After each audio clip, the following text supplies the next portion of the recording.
Hello everyone. तो चलिए आज हम लोग देखते हैं एंटीबॉडी के स्ट्रक्चर और एंटीबॉडी का टाइप्स। एंटीबॉडी का ही दूसरा नाम होता है इम्यूनोग्लोब्यूलिन। इसको शॉर्ट फॉर्म में लिखते हैं IG. IG okay, means immunoglobulin. I से इम्यूनो, ग्लोब्यूलिन जी से ग्लोब्यूलिन, आई जी। एंटीबॉडी क्या होता है? कोई पूछ दे व्हाट इज एंटीबॉडी, तो एंटीबॉडी एक्चुअली एक मॉलिक्यूल होता है ग्लाइकोप्रोटीन का। It is a molecule of glycoprotein. अब इसमें ग्लाइकोप्रोटीन का मॉलिक्यूल है तो मतलब ये प्रोटीन है। एंटीबॉडी प्रोटीन है तो ये पॉलीपेप्टाइड चेन से बना होगा। तो एंटीबॉडी मॉलिक्यूल्स में टोटल 4 पॉलीपेप्टाइड चेन होता है, जिसमें से 2 पॉलीपेप्टाइड चेन स्मॉलर होता है और 2 पॉलीपेप्टाइड चेन लॉन्ग होता है। तो देखिए यहाँ पे एंटीबॉडी है, इसमें टोटल 4 पॉलीपेप्टाइड चेन है। जैसे ये फर्स्ट हो गया, ये हो देख लीजिए, ये सेकेंड पॉलीपेप्टाइड चेन हो गया, ये थर्ड पॉलीपेप्टाइड चेन हो गया और ये फोर्थ पॉलीपेप्टाइड चेन हो गया। ओके, आप लोग देख पा रहे हैं कि एक जो है यहाँ पे स्मॉल चेन है और यहाँ भी देखिए दूसरा, ये भी स्मॉल चेन है, जबकि यहाँ पे ये लॉन्ग चेन है और ये भी लॉन्ग चेन है। तो मतलब 2 लॉन्ग चेन है और 2 स्मॉल चेन है। ओके, जो स्मॉल चेन है इसको लाइट चेन बोला जाता है और जो लॉन्ग चेन है, long chain is called heavy chain है। लॉन्ग चेन को हम लोग बोलते हैं हैवी चेन। तो इम्यूनोग्लोबिन या फिर एंटीबॉडी 2 हैवी चेन है, तो हैवी चेन को H2 बोलेंगे। क्यों H2? क्योंकि 2 हैवी चेन है। और लाइट चेन 2 है तो इसको बोलेंगे L2।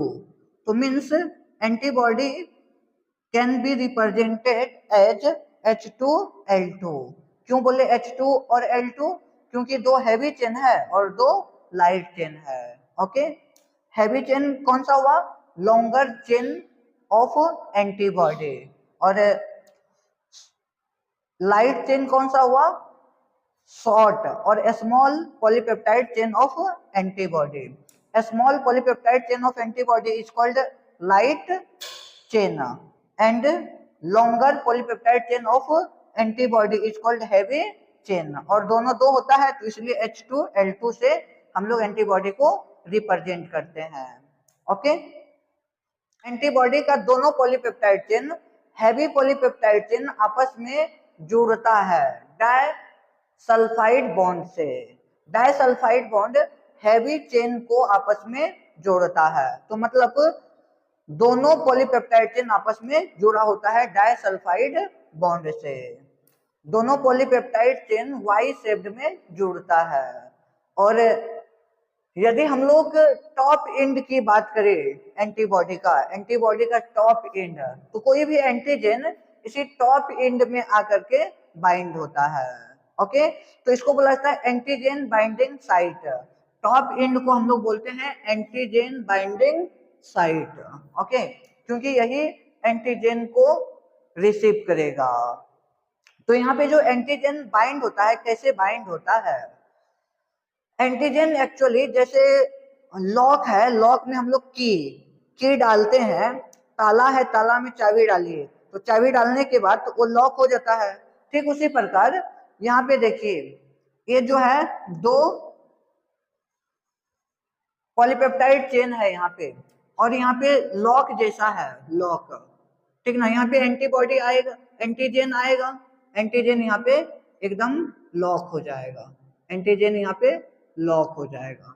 और लॉक होने के बाद वो इनएक्टिव हो जाएगा। तो यहाँ पे एंटीजन एंटीबॉडी मिल करके एक कॉम्प्लेक्स बनाएगा, जिसको हम लोग एंटीजन एंटीबॉडी कॉम्प्लेक्स बोलते हैं। ओके, तो इस तरह से एंटीजन इनएक्टिव हो गया है, एंटीजन अपना इफेक्ट को शो नहीं कर पाएगा। ओके, तो इस तरह से एंटीबॉडी इम्यूनिटी हमें प्रोवाइड करने का काम करता है।